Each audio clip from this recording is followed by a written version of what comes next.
Ada beberapa hal yang menarik, fakta-fakta yang terdapat dalam Masjid Nabawi. Di antaranya, Masjid Nabawi memiliki sekitar 100 pintu.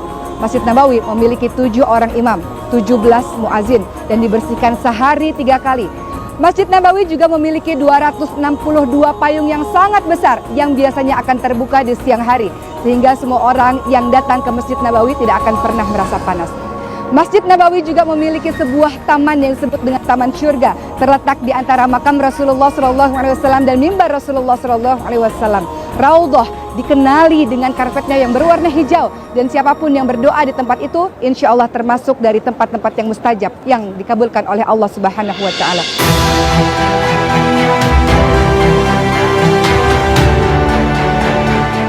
Sahabat yang dirahmati oleh Allah Subhanahu wa Ta'ala, Rasulullah Shallallahu Alaihi Wasallam berdakwah menyebarkan ajaran agama Islam selama 13 tahun di Mekah dan tidak diterima dengan baik oleh orang-orang kafir Quraisy. Mereka melakukan berbagai macam penyiksaan bagi kaum muslimin. Oleh karena itu, Rasulullah SAW pun pada akhirnya berhijrah ke kota Yathrib ataupun Madinah. Selama penyiksaan yang dilakukan oleh orang-orang kafir Quraisy, pasukan muslim sama sekali tidak melawan atau tidak melakukan peperangan. Mereka hadapi semuanya dengan sabar. Namun, ketika ada perintah dari Allah Subhanahu wa Ta'ala untuk melakukan peperangan, pada tahun 2 Hijriah terjadilah sebuah perang besar yang dikenal dengan nama Perang Badar. Pada saat itu, umat Islam hanya berjumlah 314 saja. Rasulullah SAW meminta kepada pasukan muslim untuk mencari tempat yang dekat dengan sumber air. Disitulah mereka bisa minum dan mencari kekuatan. Lalu Rasulullah SAW juga meminta kepada seluruh sahabatnya untuk menutup sumber-sumber air di tempat-tempat lain, sehingga orang-orang kafir Quraisy akan merasa kehausan. Perang pun dimulai. Rasulullah SAW meminta kepada Allah Subhanahu wa Ta'ala. Rasul mengatakan, "Ya Allah, selamatkan kami ya Allah. Kalau Engkau tidak menyelamatkan umat Islam pada saat ini, maka tidak akan ada seorang pun hamba-Mu yang akan menyembah-Mu setelah ini, wahai Allah Subhanahu wa Ta'ala." Maka perang pun dimulai. Pasukan Islam yang berjumlah 314 ditolong oleh 1000 malaikat yang Allah turunkan dari langit. Maka Perang Badar pun dimenangi oleh umat Islam sebagai tanda kalau Allah berkehendak, semua pun akan terjadi. Mudah-mudahan kita termasuk orang-orang yang senantiasa percaya dengan pertolongan dari Allah, dengan ikhtiar maksimal dan doa dengan sepenuh hati yang kita ucapkan kepada Allah Subhanahu wa Ta'ala.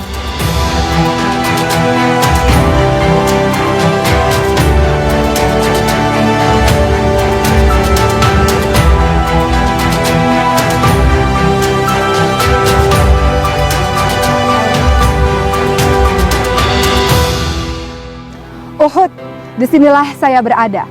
Perang Uhud terjadi pada tahun 3 Hijriah, tepatnya 1 tahun setelah Perang Badar. Pada saat itu orang-orang kafir Quraisy merasa sangat marah dan ingin balas dendam kepada orang-orang muslim. Maka terjadilah perang yang dinamakan dengan Perang Uhud. Mereka mengirimkan 3.000 pasukan dan melawan orang-orang muslim. Pada saat itu pasukan muslim berjumlah 1.000 orang. Ketika hendak melakukan perjalanan ke Bukit Uhud, tiba-tiba salah seorang tokoh munafik bernama Abdullah bin Ubay bin Salul pun mengatakan kepada seluruh pasukan muslim, "Kenapa kalian harus berperang? Kembali saja, tidak perlu berperang, tidak perlu membuat diri kalian mati dalam peperangan ini." Maka sebanyak 300 orang pun mendengarkan kalimat dari Abdullah bin Ubay bin Salul, sehingga tersisalah 700 pasukan muslim. 700 pasukan muslim datang ke tempat ini, dan kemudian Rasulullah SAW berpesan kepada 50 orang yang diamanahkan untuk berdiri di tempat ini dan tidak meninggalkan tempat ini apapun yang terjadi. Mereka berdiri di Bukit Pemanah dan Rasul katakan, "Kami menang, kami kalah, jangan pernah engkau turun dari Bukit Pemanah ini." Maka kemenangan pun hampir di depan mata bagi umat Islam. 50 orang-orang yang diamanahkan oleh Allah Subhanahu wa Ta'ala berada di Bukit Pemanah ini pun pada akhirnya turun dan berusaha untuk mengambil harta rampasan perang. Namun apa yang terjadi? Pasukan dari Khalid bin Walid pada saat itu dari belakang bukit kemudian menuju ke arah Bukit Pemanah ini dan kemudian mulai memanah pasukan-pasukan muslim. Setelah perang Uhud berakhir, Rasulullah SAW pun mulai melihat keadaan para sahabat-sahabatnya.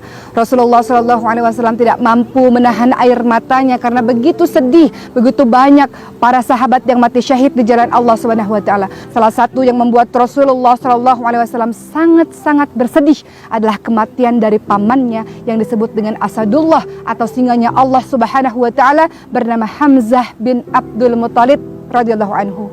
Keadaan Hamzah bin Abdul Muthalib radhiyallahu anhu sangat-sangat mengerikan, membuat Rasulullah SAW terus-menerus menangis.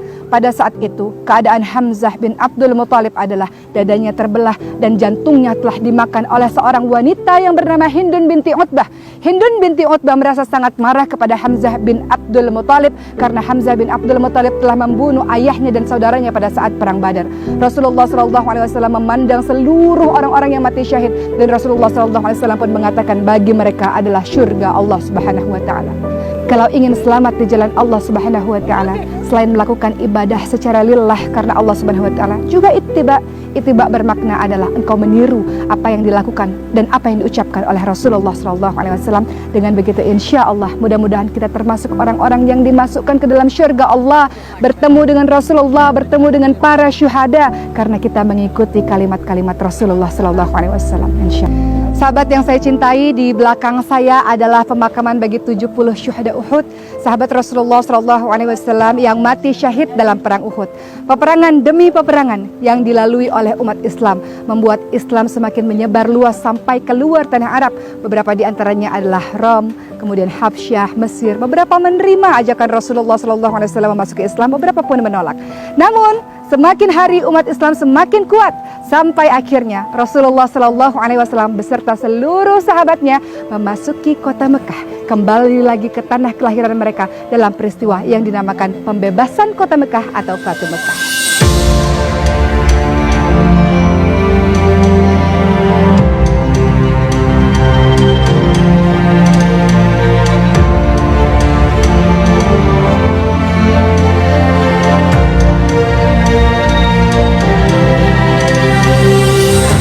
Sahabat yang dirahmati oleh Allah Subhanahu wa taala, sekarang saya sudah berada di Hudaybiyah. Di tempat inilah Rasulullah SAW mengadakan perjanjian Hudaybiyah bersama orang-orang kafir Quraisy. Ketika itu Rasulullah dan para sahabatnya hendak melaksanakan ibadah di kota Mekah, namun orang-orang kafir Quraisy hendak menyerang Rasulullah SAW.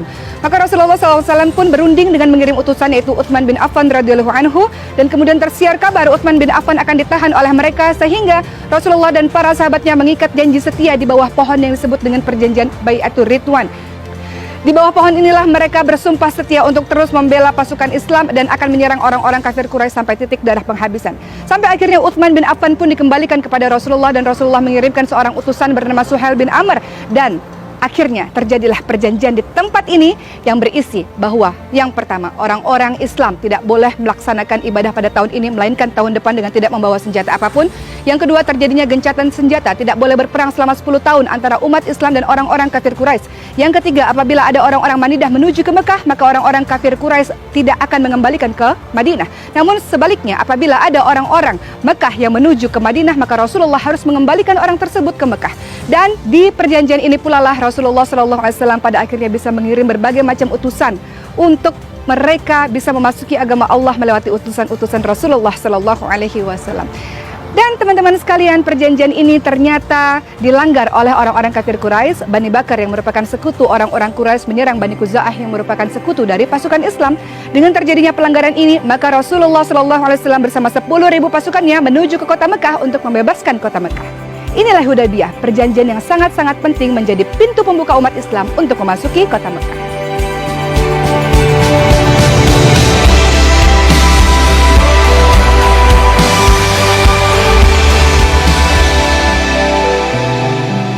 Mekah, disinilah saya berada.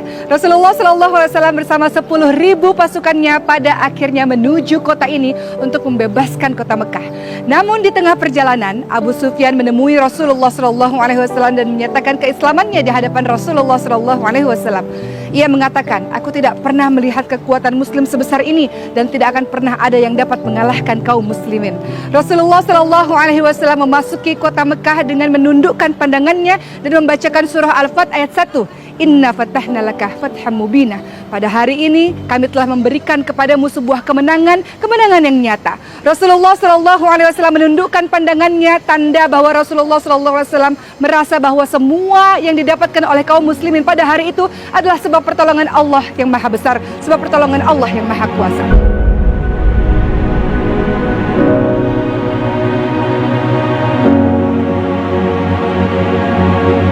Sahabat yang dimuliakan oleh Allah Subhanahu wa taala, pada tahun 10 Hijriah, Rasulullah SAW melaksanakan haji wada atau haji perpisahan, beliau berpesan kepada seluruh sahabatnya untuk senantiasa menjaga Al-Quran dan hadis kalau tidak ingin tersesat selama-lamanya. Beliau juga berpesan agar betul-betul mendengarkan khutbah dari Rasulullah SAW kali ini, karena mungkin saja tahun depan Rasulullah SAW tidak dapat lagi berjumpa dengan mereka semua. Pada saat itu kemudian turunlah surah An-Nasr ayat 1-3. A'udzubillahi minasyaitonirrajim. Idza jaa nasrullahi wal fath wa ra'aitan nasa yadkhuluna fi dinillahi afwaja fasabbih bihamdi rabbika wastaghfir innahu kana tawwaba. Apabila telah datang pertolongan Allah dan kemenangan, engkau saksikan beramai-ramai orang masuk ke dalam agama Allah Subhanahu wa taala, maka bertasbihlah dengan memuji Allah Subhanahu wa taala dan memohon ampunanlah kepada Allah Subhanahu wa taala. Sesungguhnya Allah adalah Maha Pengampun. Pada hari Senin, di waktu subuh, Rasulullah SAW membuka tirai dari biliknya dan tersenyum ketika melihat seluruh kaum muslimin salat berjamaah bersama dengan Abu Bakar As-Siddiq radhiyallahu anhu. Mereka hampir-hampir saja tidak fokus ketika melaksanakan salatnya. Mereka menyangka bahwa Rasul betul-betul telah sembuh. Namun yang terjadi adalah sebaliknya. Rasul kemudian terbaring lemah di pangkuan Aisyah radhiyallahu anha. Pada saat itu Rasulullah SAW semakin lemah dan semakin lemah, berpesan kepada sahabat-sahabatnya, wahai sahabat-sahabatku, janganlah sekali-kali engkau meninggalkan salat. Wahai sahabat-sahabatku, tetaplah terus bertakwa kepada Allah Subhanahu wa taala. Beliau terus mengatakan, ya Allah, betapa beratnya sakratul maut ini ya Allah. Ya Allah, betapa beratnya rasa sakit ini ya Allah. Ya Allah, tolonglah aku untuk menghadapi sakratul maut ini ya Allah. Kemudian Allah Subhanahu wa taala pun mendengarkan kalimat Rasulullah sallallahu alaihi wasallam. Rasulullah sallallahu alaihi wasallam terus-menerus mengatakan, ya Allah, ampunilah kesalahan-kesalahanku ya Allah. Ya Allah, berikanlah karunia terhadapku ya Allah. Ya Allah, ya Tuhanku, bawalah aku menuju ke ar-rafiqul a'la, bawalah aku ke syurga ya Allah. Rasulullah SAW menegakkan tangannya dan terus mengatakan, bawalah aku ke ar-rafiqul a'la, sampai kemudian tangannya melemah dan Rasulullah SAW menghembuskan nafas terakhirnya di pangkuan Aisyah radhiyallahu anha. Aisyah radhiyallahu anha ketika melihat Rasulullah SAW wafat, beliau tidak tahu apa yang harus beliau perbuat dan beliau mengatakan kepada seluruh sahabatnya ketika itu, Rasulullah telah tiada, Rasulullah telah kembali ke rahmatullah, Rasulullah telah wafat. Seluruh penduduk Madinah tidak percaya akan hal itu, sahabat-sahabat sekalian. Seluruh penduduk Madinah merasa bahwa Rasulullah SAW tidak mungkin meninggalkan mereka. Sahabat yang dirahmati oleh Allah Subhanahu wa taala, Rasul memang telah wafat, namun Islam telah sempurna dengan perjuangan yang beliau lakukan bersama para sahabat-sahabatnya. Kehilangan anggota keluarganya, kehilangan hartanya, kehilangan rumahnya, diusir dari tanah kelahirannya. Islam sampai kepada kita pada hari ini, sahabat-sahabat sekalian. Mudah-mudahan dengan kisah yang saya sampaikan membuat kita semakin mencintai Rasulullah SAW dan berpegang teguh kepada ajaran agama Allah dan sunnah dari Rasulullah SAW.